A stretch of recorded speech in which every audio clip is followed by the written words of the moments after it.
평안하셨습니까?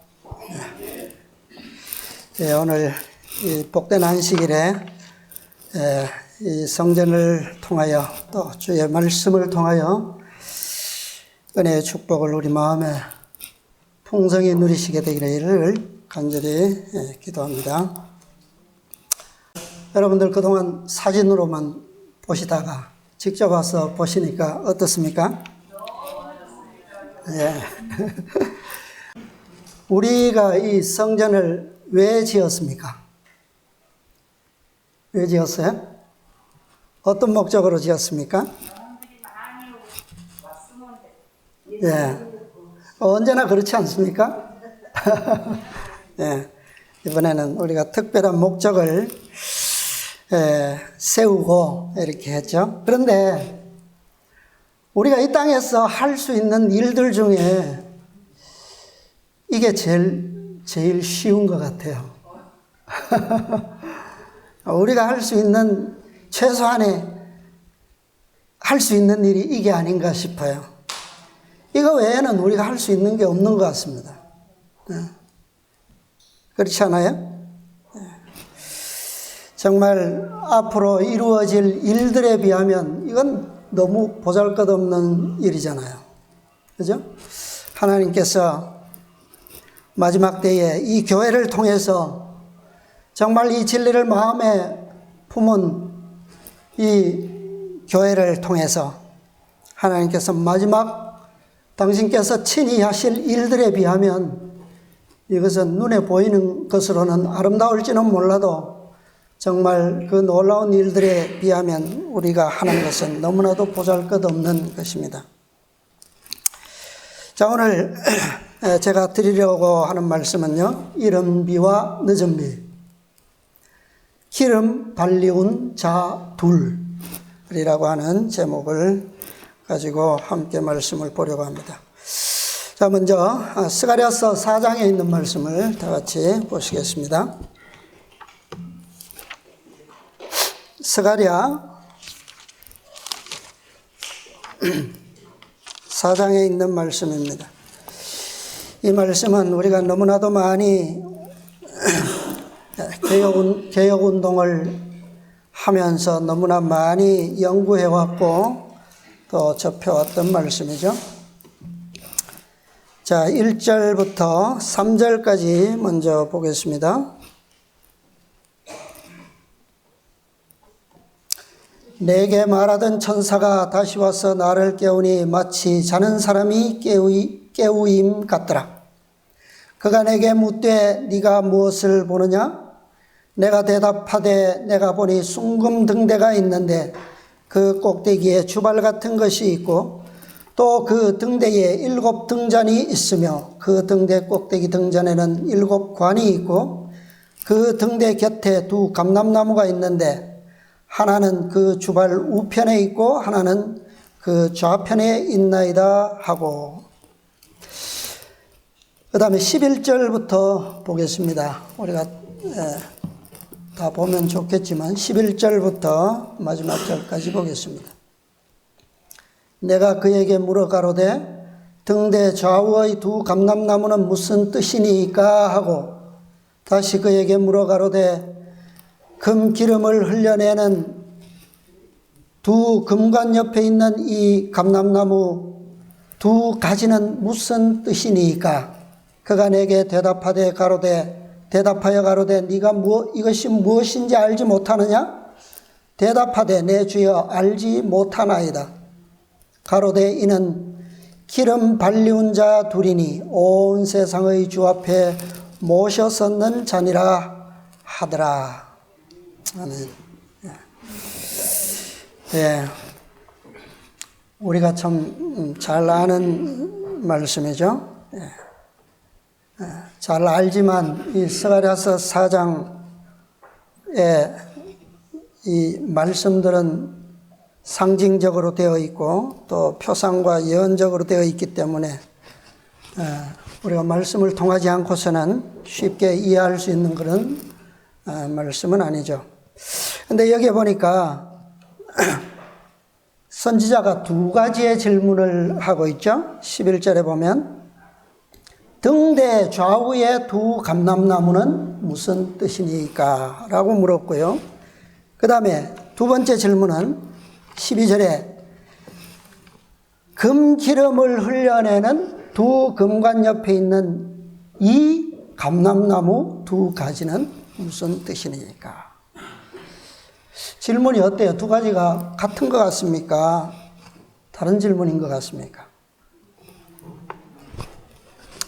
그런데 이 계시 중에 어떤 대답을 주셨습니까? 이는 기름 발리온 자 둘이니 그렇게 대답을 하셨어요. 자, 여기에 이 14절의 대답을 보면 한 가지의 답만 주셨거든요. 그래서 이게 두 감람나무를 첫 번째 질문에 대한 답인지 아니면 두 가지를 설명하는 대답인지 아니면 둘 다를 의미하는지 좀 애매하죠. 예. 근데 우리가 아는 것처럼 요한계시록 11장 4절에 보면 두 감람나무와 두 촛대에 대한 설명을 하고 있습니다. 그것이 뭐라고 말씀하고 있죠? 각시대의 대쟁투에 보면 이 감람나무와 두 촛대는 두 증인으로 표상되어 있고 두 증인은 뭐라고 그랬습니까? 신약과 구약 성경이다 라고 설명하고 있어요. 그래서 이 두 가지의 질문을 나누어서 본다면 분명히 이 첫 번째 질문에 대한 답은 우리가 분명히 얻을 수 있는 것 같아요. 그렇다면 왜 스가랴 선지자는 이 두 번째로 질문한 이 감람나무 가지 이것에 대해서 우리는 똑같이 그냥 이 기름 발려온 자 둘 신구약 성경이라고 똑같이 그냥 이해하고 그냥 지나가도 좋은가 하는 거죠. 그래도 되겠습니까? 왜 선지자는 왜 특별히 이 두 가지를 특별히 주목했는가라고 하는 거죠. 왜 따로 질문할 필요가 있었을까요? 저는 늘 이 말씀을 좀 볼 때마다 좀 궁금하더라고요. 그래서 그 스가랴가 보기에는 분명히 그 첫 번째 질문과는 다른 의미가 있다라고 하는 것을 분명히 느꼈기 때문에 따로 질문한 것이 아니냐라고 하는 거죠. 어떻게 생각하면 스가랴가 질문을 했는데 갑자기 또 같은 질문이지만 더 구체적으로 한 것이 아닐까? 라고도 생각할 수 있죠. 근데 우리는 좀 더 분명한 그런 이해가 필요한 것으로 저는 생각합니다.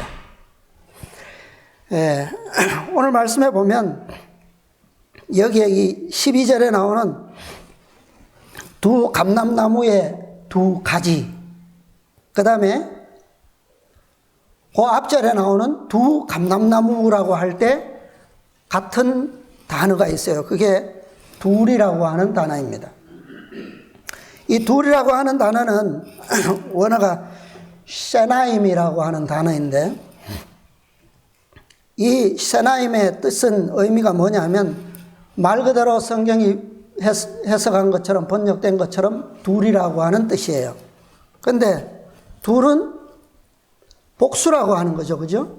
단수가 아닌 복수. 그런데 단순히 복수만을 의미하는 세나임이 아니라 이 둘이라고 하는 것은 양수적 복수를 의미하는 거예요. 양수. 지금 우리 이 의자가 이 두 줄로 딱 좌우로 이렇게 배열되어 있지 않습니까? 이것처럼 양수, 한 쌍이라고 하는 거예요. 한 쌍.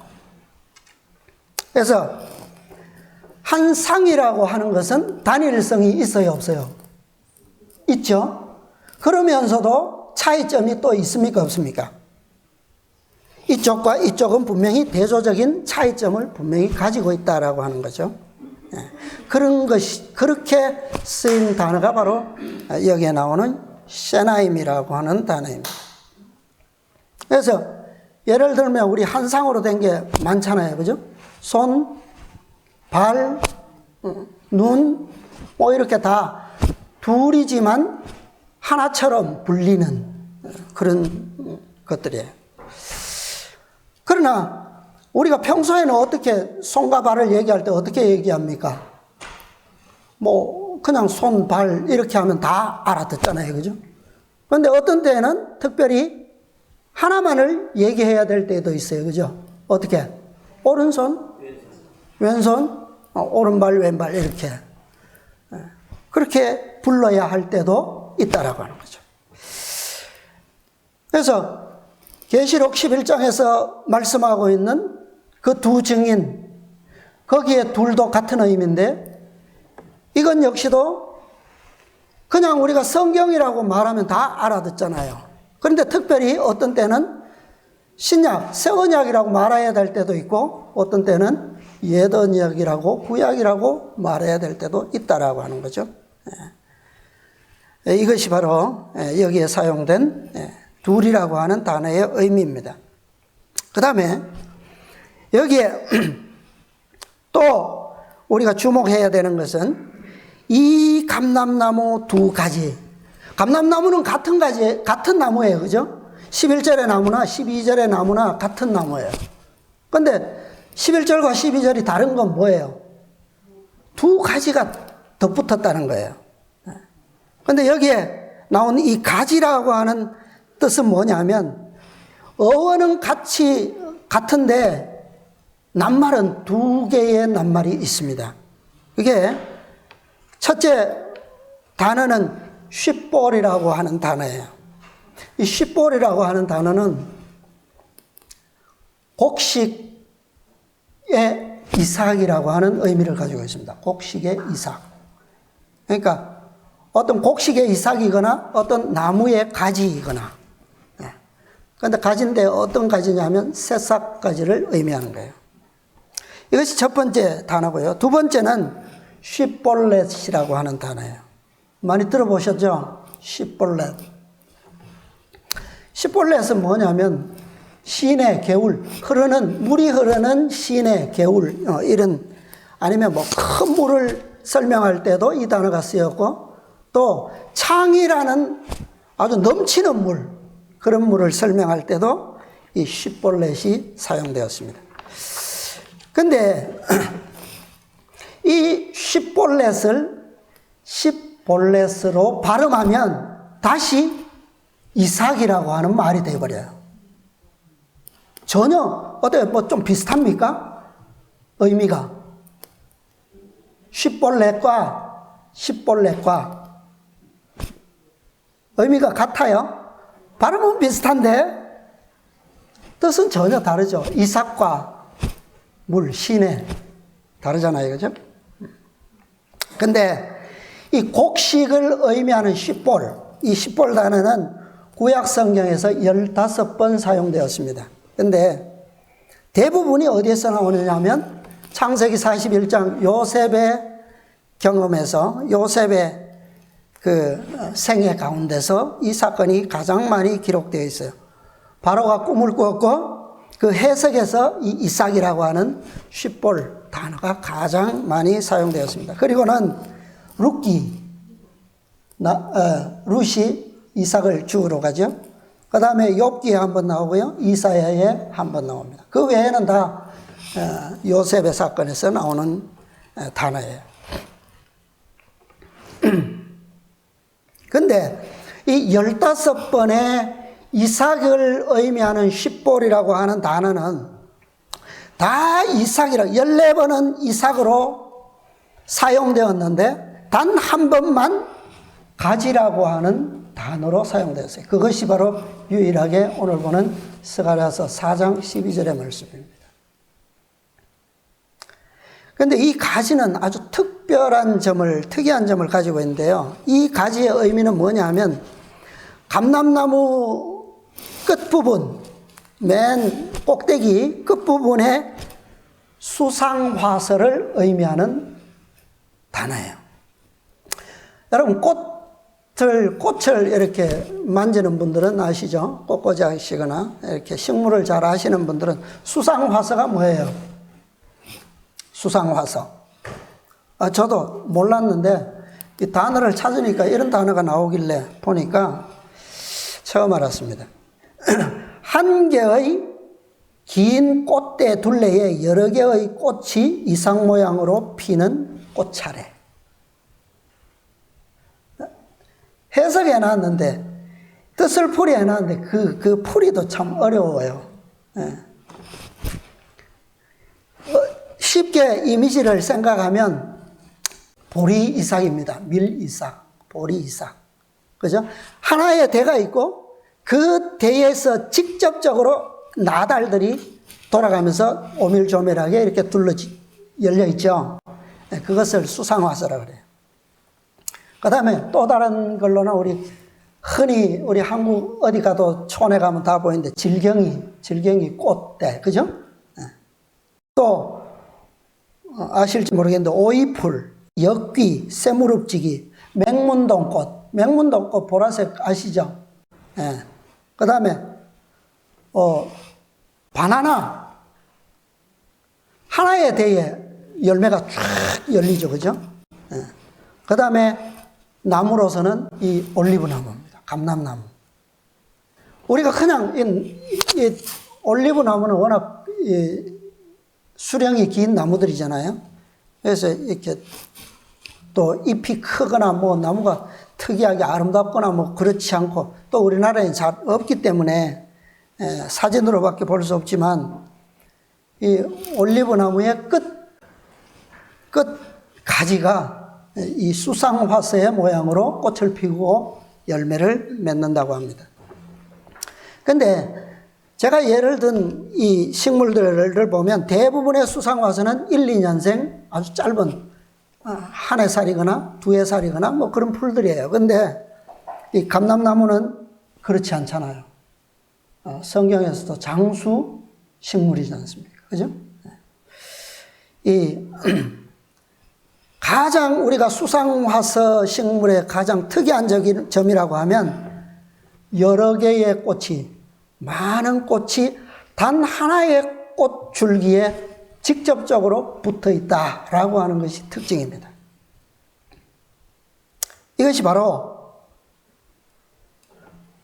꽃은 무엇으로 이어집니까? 열매로 바로 이어지죠. 그죠? 그래서 이 수상화서의 형태는, 모양은 마지막 백성들의 상징으로 보여지는 것 같아요. 우리는 어떤 인간을 의지하거나 어떤 유명한 사람을 쫓아가는 것이 아니라 누구와 직접적인 관계를 맺어야 합니까? 하나님과 그리스도와 직접적인 관계를 맺어야 돼요. 그것이 마지막 백성의 특징입니다. 자, 이것은 이 스가랴가 두 번 질문한 이 두 가지의 질문에 대한 이 공통적인 답이었다. 기름 발리운 자 둘이라고 하는 것은 두 감람나무를 표현했을 뿐만 아니라 두 감람나무의 가지도 표현했다. 그런데 의미는 좀 다르다라고 하는 거예요. 그래서 이것은 직접적으로 답을 주시는 것이 아니라 우리가 연구하고 찾아야 될 부분이라는 거예요. 자, 여기에 대답하신 말씀 가운데 기름 발리운이라고 하는 말씀이 있죠. 자, 이 뜻은 뭐냐 하면 이츠하르라고 하는 단어인데요. 이것은 신선한 기름이라고 하는 겁니다. 신선한 기름. 이스라엘에 하나님께서 주시는 축복 가운데 대표적인 복이 뭐예요? 기름이죠. 그죠? 넘치는 기름. 근데 성경에서 유일하게 이 이츠하르라고 하는 단어가 많이 사용되었는데 스가랴 4장 14절에서만 이 이츠하르는 다른 뜻으로 쓰였어요. 그게 뭐냐 하면 기름 부음이라고 하는 뜻입니다. 그래서 기름의 아들들 또는 기름 부음을 받은 자들이라고 하는 뜻으로 유일하게 사용되었어요. 이제 이쯤 되면 여러분들 조금씩 감이 오셔야 되죠, 그죠? 자, 그 다음에 기름 발려온 자가 얼마라고요? 몇? 둘이니 그랬잖아요. 자, 여기에 둘이니 그랬는데 이 둘은 아까 설명드린 것처럼 셰나임인데 첫 번째는 이 한 상이 되는 것 혹은 함께 결합되는 그런 것을 묘사하고 그 다음에 두 번째로는 이 연합이라고 하는 한 쌍의 의미로서 오순절의 이른 비와 마지막 때의 늦은 비가 기름 부음을 통하여 한 쌍을 이룬다라고 하는 그런 이것은 제가 생각해 본 거예요. 말씀에 나오는 것이 아니죠. 아니에요. 그런데 이 둘의 공통점은 뭐예요? 아까 말씀드린 것처럼 감람나무라고 하는 거죠. 감람나무의 유일한 목적이 뭡니까? 가장 큰 목적이, 첫째 되는 목적이 기름이죠. 그죠? 그 다음에 뭐 잎사귀는 또 약초가 되고, 또 큰 가지는 뭐 모든 동물들이 그 그늘에서 쉴 수 있는 그런 휴식처가 되기도 합니다. 자, 그 다음에 둘의 이 대답 가운데서 둘의 차이점은 뭐예요? 공통점은 감람나무라고 하는 것이고, 차이점은 하나는 큰 나무 기둥이라고 하는 것이고, 또 다른 하나는 뭐예요? 이 나무에 뭐라고요? 가지라고 하는 거예요, 가지. 자, 모든 나무의 열매는 어디에 맺힙니까? 어떤 가지예요? 핵가지에 열려요. 그죠? 핵가지. 성숙한 핵가지의 열매가 맺힙니다. 자, 그렇게 본다면, 자, 우리가 이 기름 발려온 자 둘, 첫 번째 예언의 신에서 설명하고 있는 구약 성경과 신약 성경. 구약 성경의 끝까지 열매, 뭡니까? 뭐예요? 구약 성경 긴 4,000년 역사의 열매가 뭐예요? 이른비예요. 이른비. 12제자를 포함한 120명의 신도들이에요. 그러면, 자, 신약 성경의 마지막 가지, 완전한 열매는 뭐예요? 14만 4천년이죠. 왜요? 그들은 늦은 비를 통해서 그렇게 되는 것입니다. 자, 이 둘이 다 뭐라고요? 기름 부은 자, 하나님의 기름의 아들들, 기름 부음을 받은 자들, 기름 발리운 자, 곧 한 쌍이라고 하는 것입니다. 자, 좀 이해가 되는 것 같아요? 자, 우리가 기다리고 있는 게 뭐예요, 지금? 기다리고 있죠? 근데 그것을 늦은 비를 기다리고 있는데, 자, 늦은 비의 반쪽, 한 쌍의 반쪽이 뭐라고요? 이른비 오순절입니다. 그죠? 근데 오순절 절기의 목적이 뭡니까? 오순절 절기. 이스라엘 백성들은 오랫동안 이 절기를 지켜왔지 않습니까?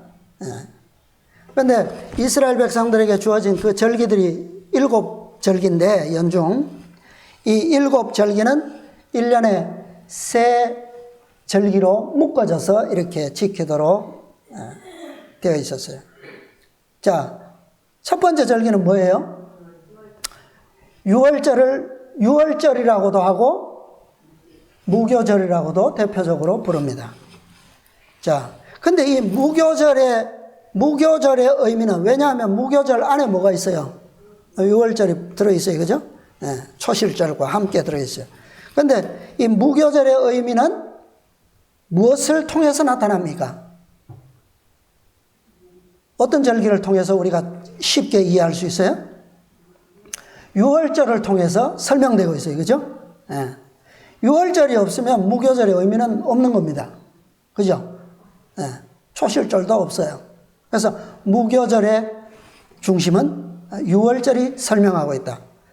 자, 그 다음에 마지막 절기 7월절기죠. 7월절기는 뭐예요? 나팔을 전국에서 빵 불면 절기가 시작되는구나. 이제 모이기 시작하죠. 그래서 어떤 절기를 지킵니까? 속죄일과 초막절을 지켜요. 그런데 이 초막절은 무엇을 통해서 설명되고 있습니까? 어떤 절기를요? 속죄일을 통해서. 그죠? 속죄일이 없으면 초막절도 의미가 없어요. 그런데 이렇게 이 두 절기는 우리가 좀 쉽게 이해가 되는데, 오순절, 칠칠절은 무엇을 설명하고 있는지 바로 언뜻 그것만 봐서는 좀 어렵죠? 그런데 이 오순절의 뿌리가 어디에 있습니까? 오순절의 뿌리 6월절에 있어요. 무교절에 있어요. 그죠? 그러니까 6월절이 뿌리가 되고, 무교절은 나무가 되고, 초실절은 가지가 되고, 오순절은 뭐예요? 열매가 되는 거예요. 그렇죠? 그래서 이 오순절은 무교절 절기의 마지막 결과이며, 이 스가랴 선지자가 본 수상화서의 뭐예요? 열매라고 하는 겁니다. 열매. 자, 무교절에는 그 예배에서 무엇을 흔들었습니까? 초실절날 보리단 첫 이삭 한 단을 흔들었죠. 그죠? 오순절에는요, 떡을 흔들었어요. 몇 개? 2덩이. 오순절에는 고운 가루로 만든 떡 2덩이를 흔들었어요. 그런데 어떤 떡요? 무교절 절기에는 무엇이 허용되지 않습니까? 누룩이, 그 이름 자체가, 그죠? 누룩을 쓰지 말라는 거예요. 그런데 오순절에는 다르게 유교병 떡 2덩이를 흔들었다는 거예요.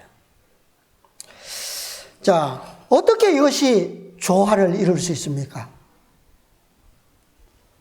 한 번은 전혀 누룩이 사용되어서는 안 되고, 오순절에는 누룩이 들어간 떡 2덩이를 하나님 앞에 흔들었어요. 이것이 바로 오순절의 뭐예요? 이적이에요. 이적. 바로 성령의 기이한 역사가 이 오순절을 통해서 설명되고 있는 것입니다. 자, 이것은 그 마음에 이스라엘 백성들에게 시내산에서 율법을 반포하셨는데, 제가 전에도 말씀드린 것 같은데 언제라고요? 그때가? 하나님께서 시내산에서 이스라엘 백성들에게 율법을 언제 반포하셨다고요? 제가 말씀 안 드렸나요? 오순절에 반포하셨습니다. 오순절에.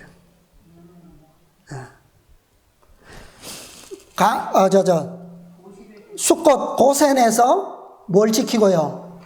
유월절을 지키고 무교절과 함께 나왔잖아요. 그죠? 발효되지 못한 떡덩이를 치고 나왔잖아요. 나와서 50일 되던 오순절에 시내산에서 하나님의 율법이 반포되었어요. 그때 모세의 얼굴에서 무엇이 나왔습니까? 그 율법에 반사된 하나님의 영광이 비쳐나왔어요. 그래서 이 빛을 반사하는 두 백성에게 하나님께서 인치시고 역사하실 성령의 사역을 상징하고 있는 것이 뭐라는 거예요? 오순절이라고 하는 거예요. 오순절. 유교병 두 덩이. 이 두 덩이의 뜻은 뭡니까? 오순절에 처음에는 누가 성령을 기름 부음을 받았어요? 처음에는 제자들과 함께 다락방에 있는 사람들이 받았어요. 그런데 그들이 나가서 외칠 때마다 누구도 받았습니까? 이방인들도 받았어요. 이것이 오순절의 열매입니다. 떡 두 덩이를 상징하는 거예요. 자, 제가 이 시내산에서 십계명이 반포된 그 오순절에 대한 그것이 좀 여러분들 이해가 되지 않는 것 같아서 소스를 말씀 읽어드리겠습니다. 이 영문시조인데요. 영문시조 1878년 3월 7일자입니다. 하나님께서는 모세에게 당신의 백성을 이 자연적으로 조용하고 엄숙한 장소로 인도하여 그들로 하나님의 음성을 듣고 하늘의 법령서를 받게 하라고 명하셨다. 누구에게? 모세에게. 그로부터 50일 전에 진행하는 백성의 무리 앞에 하나님께서 기적같이 여신 홍해를 통하여 가도록 불기둥이 길을 비추었다. 그때부터 그들은 사막을 통하여 서서히 앞으로 행하였고 하나님께서는 당신의 기적 같은 능력을 통하여 그들의 필요들을 채우셨다. 목적이 뭐예요? 출애굽의 목적이 이 백성들에게 무엇을 주시기 위해서요? 하늘의 법령서, 십계명을 그들에게 주시기 위해서 모세로 하여금 그들로 향하여 가도록 어떤 기적을요? 불기둥과 구름기둥으로 처음부터, 그죠? 열어주셨다는 거예요. 그래서 자, 넘어가세요. 이 떡 두 덩이는 바로 첫 번째는 그리스도와 그리스도인들이 하나가 되는 것. 그것을 의미하고 또 유대인 그리스도인과 이방인 그리스도인이 하나가 되는 것을 의미하고 있는 것이 바로 떡 두 덩이입니다. 자, 이 수상화서. 그리스도에게 직접 붙은 유대인 한 덩이, 그죠? 그 다음에 그리스도에게 직접 붙은 이방인 가지, 이 떡덩이를 의미하고 있습니다. 자, 스가랴가 주목한 것은 이 감람나무의 두 가지라고 그랬죠? 가지. 이것은 바로 이른 비와 늦은 비가 한 쌍을 이루는 것을, 이 진리를 설명하고 있습니다. 자, 이것은 바로 이른 비의 경험을 아는 제자들, 이른 비를 통해서 기름 부음을 받은 그 그리스도인 제자들이 늦은 비의 체험을 통해서 다시 뭘 이루어요? 다시 한 쌍을 이루는 것이다 라고 하는 겁니다. 이것은 또한 늦은 비의 주역인 14만 4천인 성도들과 하나가 되는 것을 의미하고 있어요. 다시 말하면 첫 열매가 되시는 그리스도, 그리고 두 백성, 허다한 무리와 14만 4천인, 이렇게 모두 하나님께 최종적으로 연락된다라고 하는 것을 설명하고 있는 것입니다.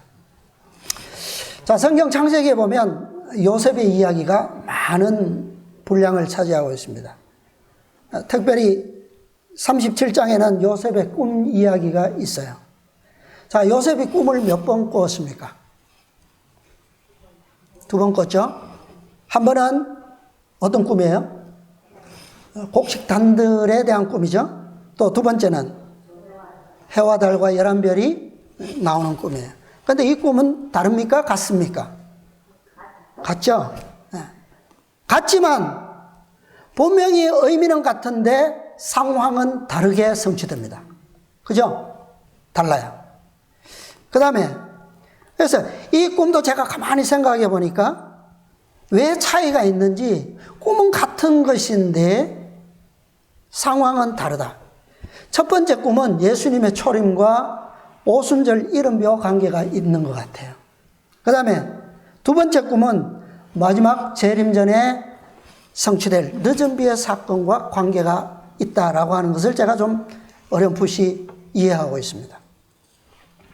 자, 그 다음에 요셉의 2 꿈과 관련해서 또 41장에 가면 바로의 꿈이 나오죠. 바로는 몇 번 꿈을 꾸었어요?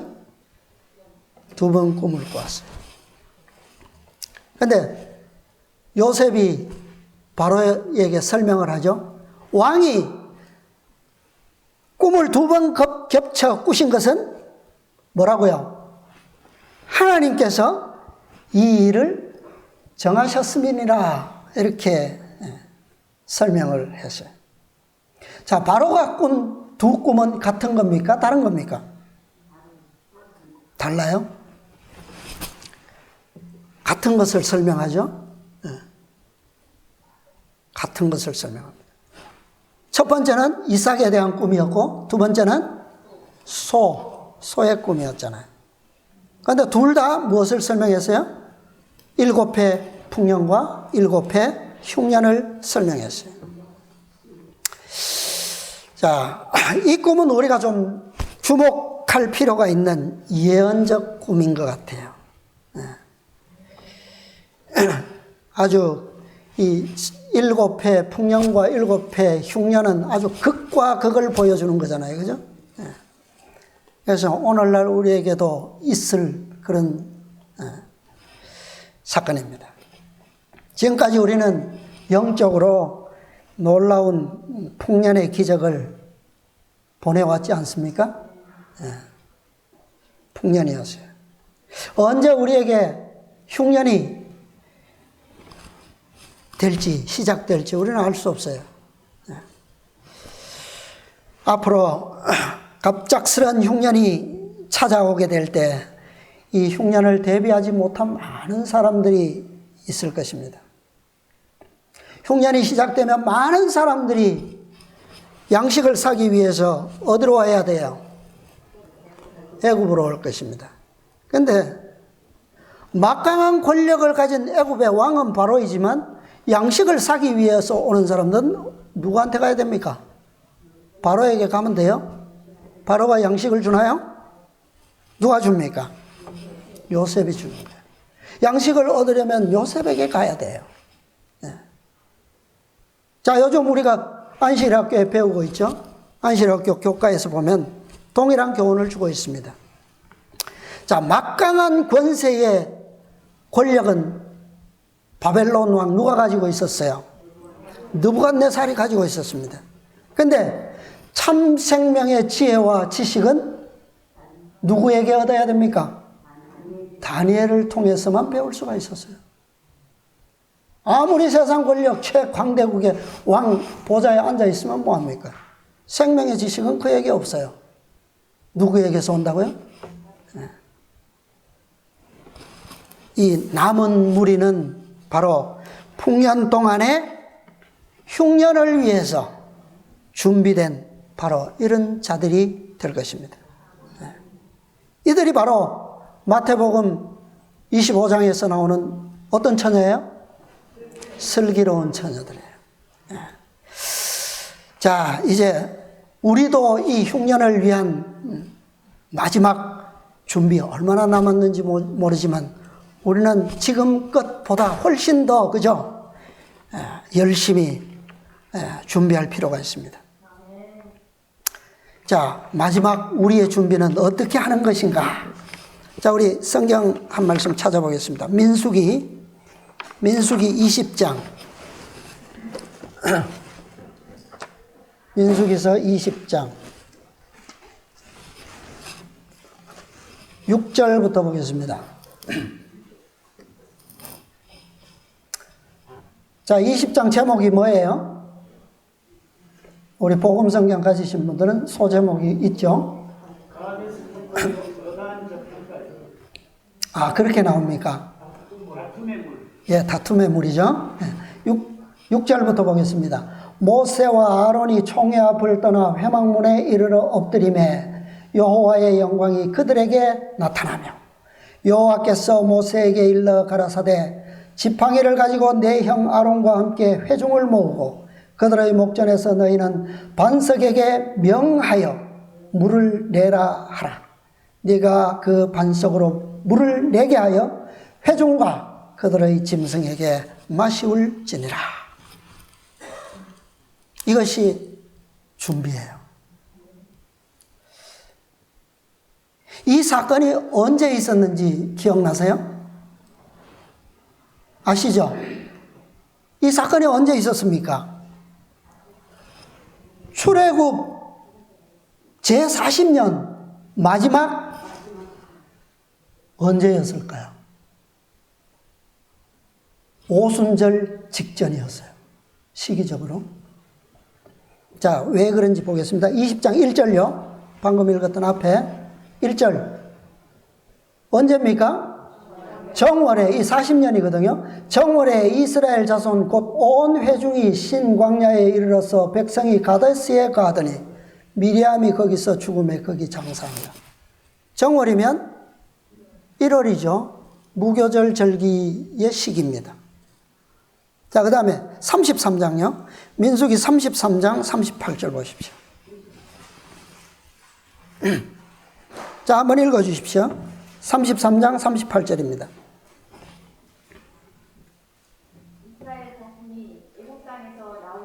나온 지 40년 5월 1일에 어떤 일이 있었어요?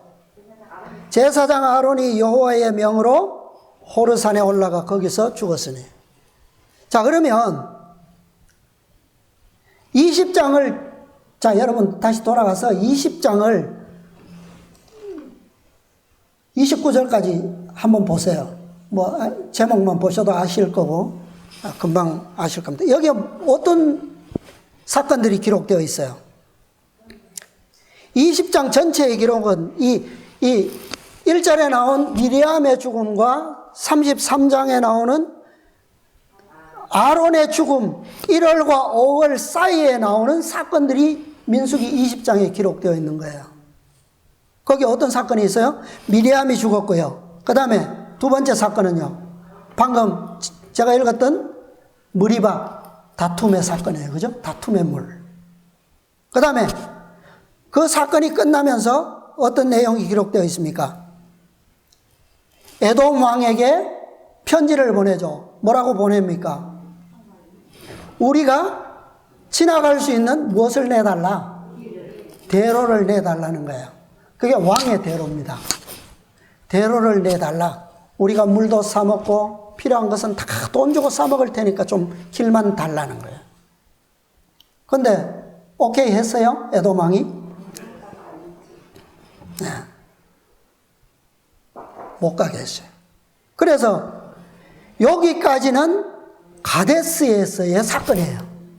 그래서 거절당하자 백성들이 어떻게 해요? 에돔 땅에 변경을 돌아서 돌아가는 길에 누가 죽습니까? 아론이 죽는 거예요.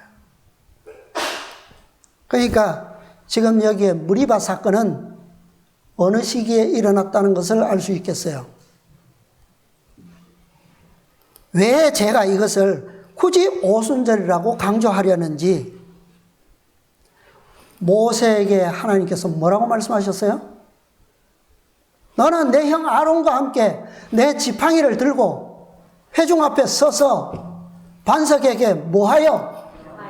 명하여 뭐하라? 물을 내라 하라. 회중들과 짐승들이 마시울지니라. 이거예요. 이게 무슨 사건일까요? 그들이 만약 그렇게만 했더라면 어떤 일이 일어났을까요? 백성들은 놀라운 이적을 경험했을 겁니다.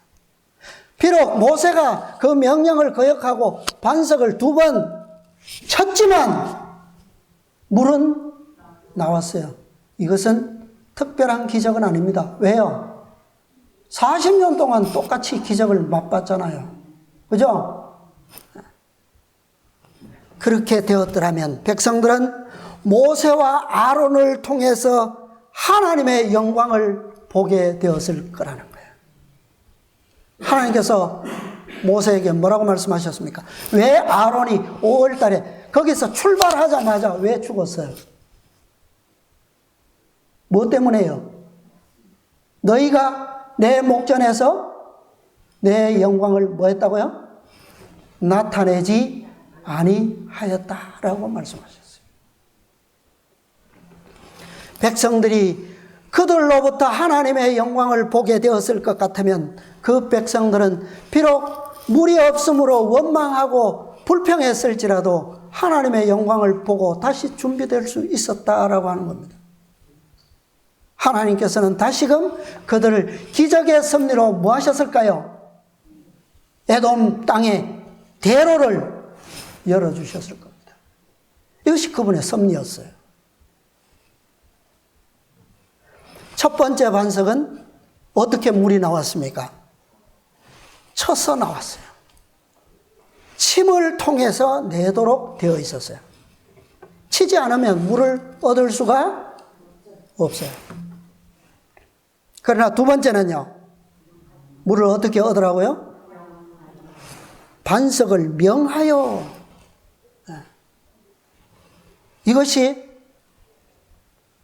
이것이 뭐예요? 하나님께서 정하신 방법이었어요. 한 번 침을 당한 반석은 그 다음에는 뭐 하기만 하면? 명하기만 하면 물을 낼 것입니다.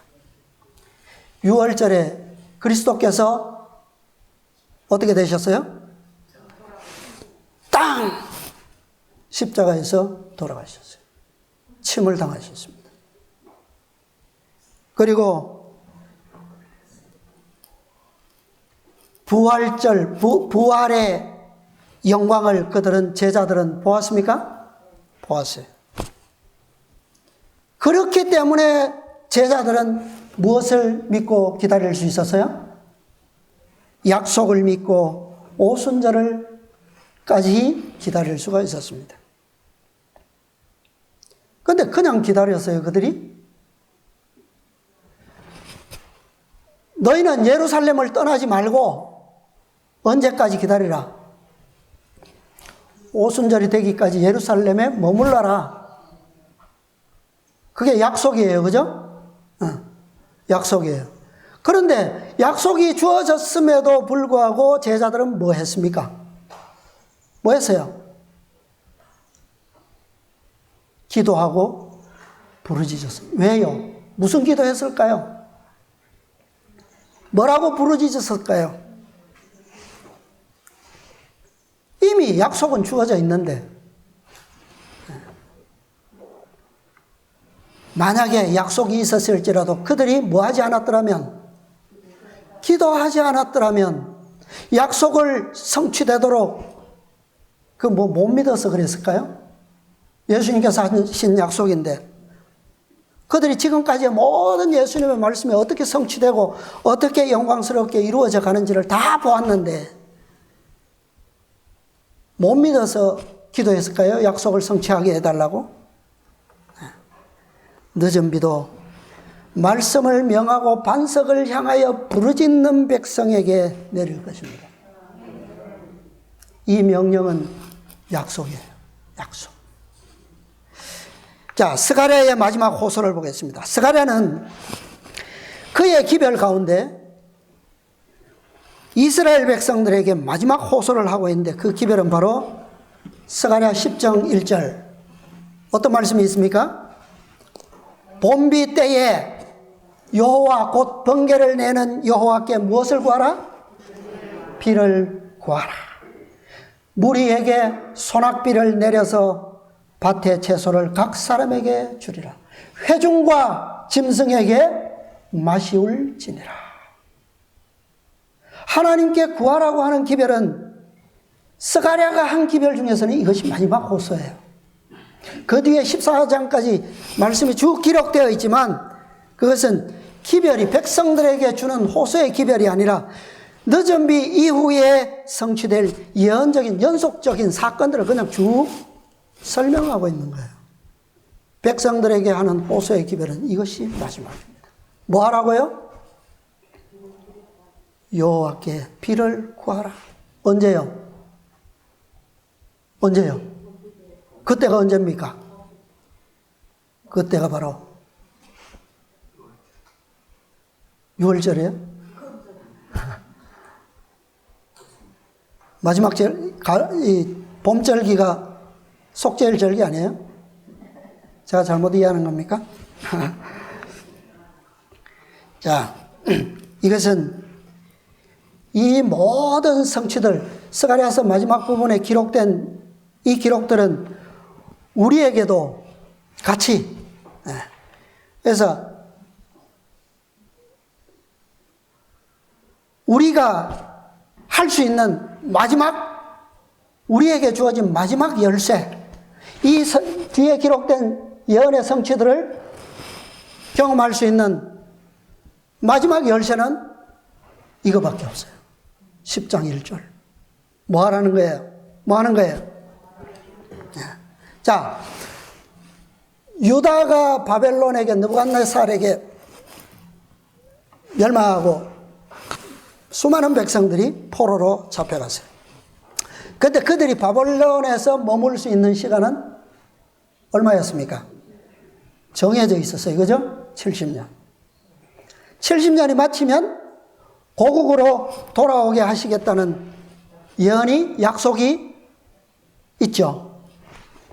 예레미야서에도 2번이나 분명하게 기록하고 있고, 예레미야 선지자뿐만 아니라 이사야 선지자도 말씀했어요. 에스겔도 기록했어요. 그런데 이런 약속들이 돌아오게 하시겠다라고 하는 약속이 무수히 증거되었음에도 불구하고 다니엘은 왜 70년이 되기 직전에, 아직 되지 않았는데 그 이전에 전에 없던 열심 있는 기도를 드렸습니까? 왜 시작했어요? 다니엘 자신도 선지자인데 자기에게 그 기별이 안 주어졌어요? 그 보정이 없기 때문에 그거 달라고 기도한 겁니까? 왜? 아니면 선배 선지자들의 예언을 믿지 못했어요? 그가 연수 계산을 잘못했을까요? 왜 기도했습니까? 이 예레미야의 호소, 70년이 맞춰갈 때를 위하여 주어진 예레미야의 기별은 무엇일까요? 33장 전체를 읽어보면 이것이 무슨 기별이며 언제 성취될 예언인지 알 수가 있습니다. 예레미야 33장 한 절 보겠습니다. 33장 3절의 말씀 어느 분 좀 읽어주시기 바랍니다.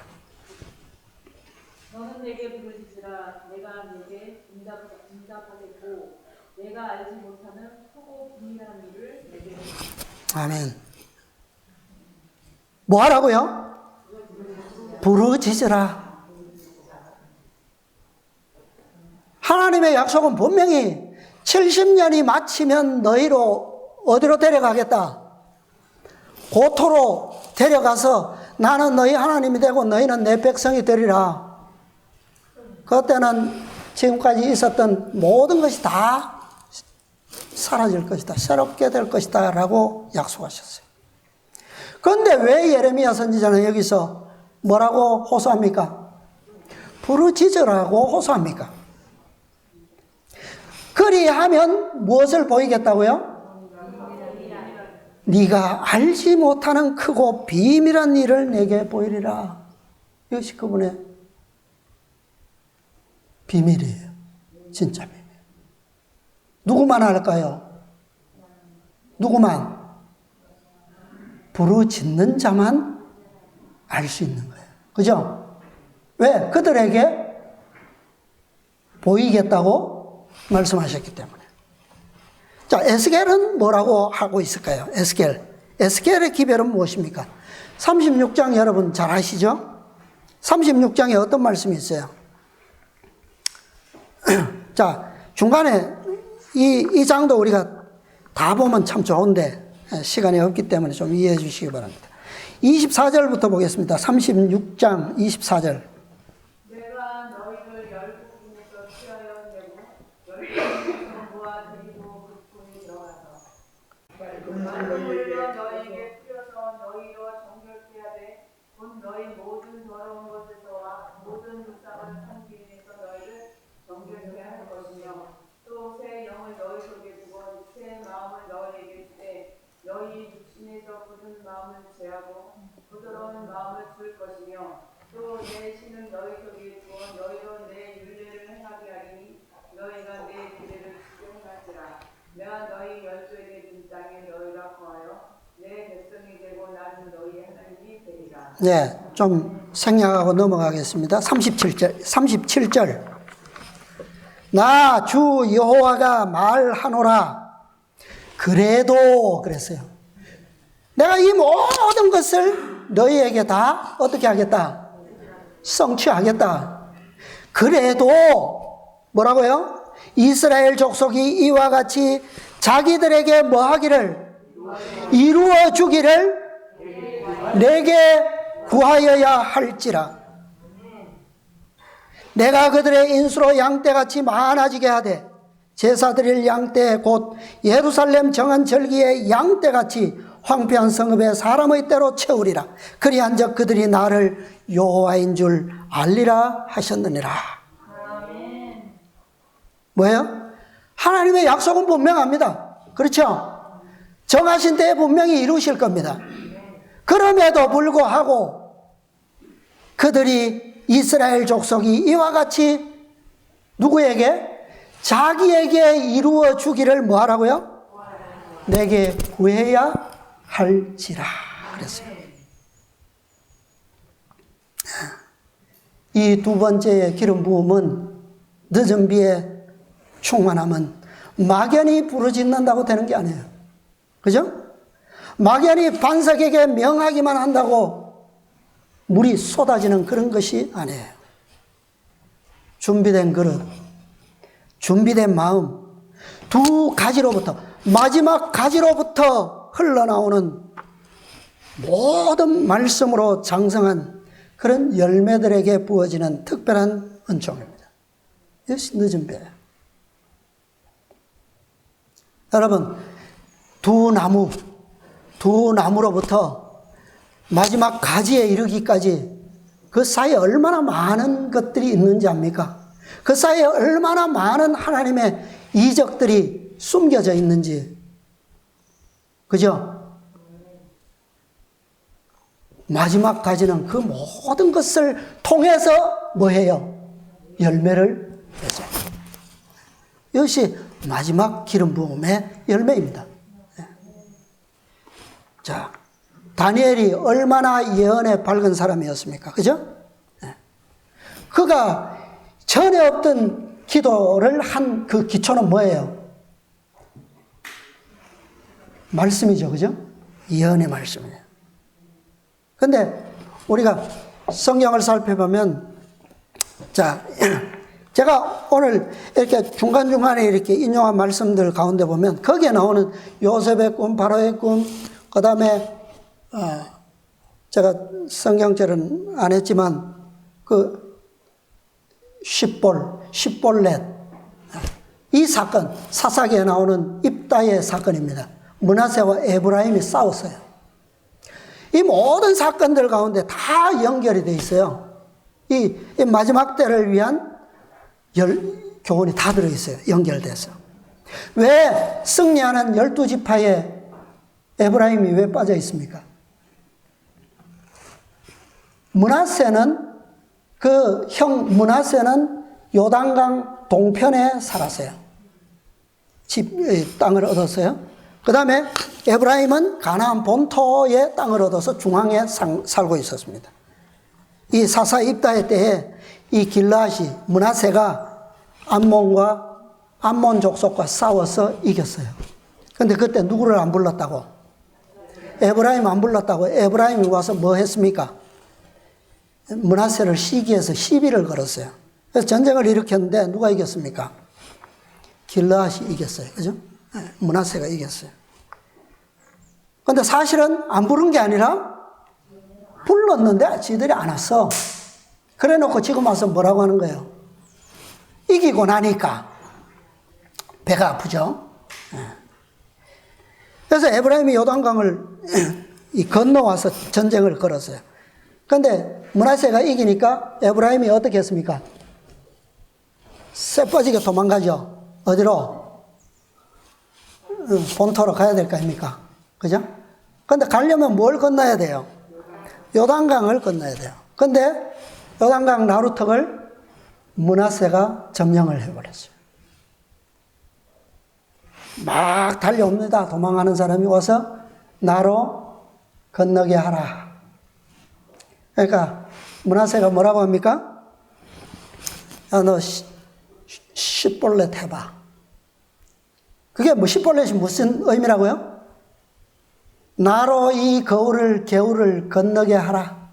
요단강을 건너게 하라. 십볼렛이에요. 근데 그 말을 할 때 발음이 시원찮은 거야. 그래서 십볼렛. 성경에는 상시옷으로 그렇게 번역되어 있는데 뭐 굳이 상시옷이 아니라도 십과 십입니다. 십볼렛 하니까 그게 무슨 말이 돼요? 내게 뭐 이삭을 달라 뭐 그런 말이에요? 그런 말이 돼버리는 거예요. 에브라임 사람들은 그 발음을 못하는 거예요. 그 일로 거기서 죽은 사람이 42,000명입니다. 이 두 지파를 누가 누군지 모르잖아요. 우리는 우리 친척, 일가 친척 다 압니까? 모르고 살잖아요. 그 수만 명이나 되는데 어떻게 다 알겠어요? 그래서 이 두 지파를 구별하는 딱 한 가지 방법인데 그거였다는 거예요. 자, 이것은 바로 이 십볼렛. 이것은 그들이 발음한 이것은 바로 흐르는 물이 아니라 수상화서. 이렇게 발음하든 저렇게 발음하든 우리에게는 다 의미가 있어요, 사실은. 그죠? 하나는 수상화서, 곡식의 이삭을 말하는 것이고, 하나는 감람나무를 의미하는 거예요. 또, 겨울을 말하는 그 십볼렛도 의미가 있는 거예요, 그죠? 다 늦은 비와 관련된 단어들이에요. 이 늦은 비는 말씀드린 것처럼 막연한 기대, 막연한 기도만으로는 경험할 수 없다라고 하는 거예요. 분명한 뭐가 있어야 된다고요? 분명한 차이를 알고 그것을 통과해야 되는 거예요. 그죠? 그래서 경우에 합당한 말, 때에 맞는 정확한 진리, 정확한 예언을 깨달아야만 된다라고 하는 거예요. 이 사건에서 한 가지 더 중요한 것이 있는데 어쩌면 그 긴 요단강, 동서를 나누는 그 긴 요단강에서 에브라임 족속들이 도망가는데 딱 한 길, 그 나루턱밖에 없었을까요? 설명에는 그렇게 돼 있어요. 그들이 도망하기 위해서는 이 나루턱을 건너지 않고서는 갈 수 없었다 그랬어요. 이게 뭘 의미할까요? 초기 문집에 보면 재림운동 때의 사건이 기록되어 있죠. 백성들이 막 기도하고 있습니다. 뭐라고요? 당신의 영을 부어주시옵소서. 그런데 예수님께서 갑자기 어디로 가셨어요? 일어나셔서 휘장 안으로 들어가셨어요. 진짜 백성들은, 슬기로운 처녀들은 따라 들어가고, 그럼에도 불구하고 어떤 사람들은 갔는지 안 갔는지 아는지 모르는지 계속 뭐 하고 있어요? 부어주시옵소서. 누가 왔어요? 그 자리에 사단이 와서 자기의 영을 쫙 부어줬어요. 이겁니다. 나루토. 어떤 길이 우리가 살 수 있는 길인가? 그냥 서쪽으로만 무조건 달려가면 요단강 건너갈 수 있어요? 없어요. 우리는 다니엘 때와처럼 사업을 분명히 이해하고 모든 진리를 마지막 때에 우리에게 성취될 하나님의 뜻이 무엇임을 분명히 아는 가운데서 뭐 해야 된다고요? 부르짖어야 됩니다. 이 성전은 그러한 목적으로 지어졌어요. 그렇죠? 네. 네. 늦은 비를 경험할 수 있는 단 하나의 나루터. 네. 유일한 요단강의 나루터. 제가 보기에는 바로 이곳인 것 같아요. 맞습니까? 네. 생명을 씨볼렛과 씨볼렛을 구별해서 생명을 보존하느냐 못하느냐는 각자의 몫입니다. 이곳에 오는 것은 누구든지 올 수 있어요. 그러나 그것을 구별하는 것은 각자가 맡아야 될 몫입니다. 이제 우리는 처음 성전에서 많은 빛과 축복을 누렸어요. 이제 두 번째 성전에 들어왔습니다. 저곳에서 이른 비에 풍성한 기름과 빛을 받았다면 이제부터는 이곳에서 우리는 열렬히 부르짖고 고함으로 성령의 늦은 비에 깊이 잠길 수 있는 경험을 우리는 고대해야 되겠습니다. 모두 하나님께서 그 기적을 열어 보이시고 풍성이 하늘의 기름으로 잠기도록 채움을 받는 여러분과 제게 되기를 바라면서 오늘 아침의 말씀을 마치겠습니다.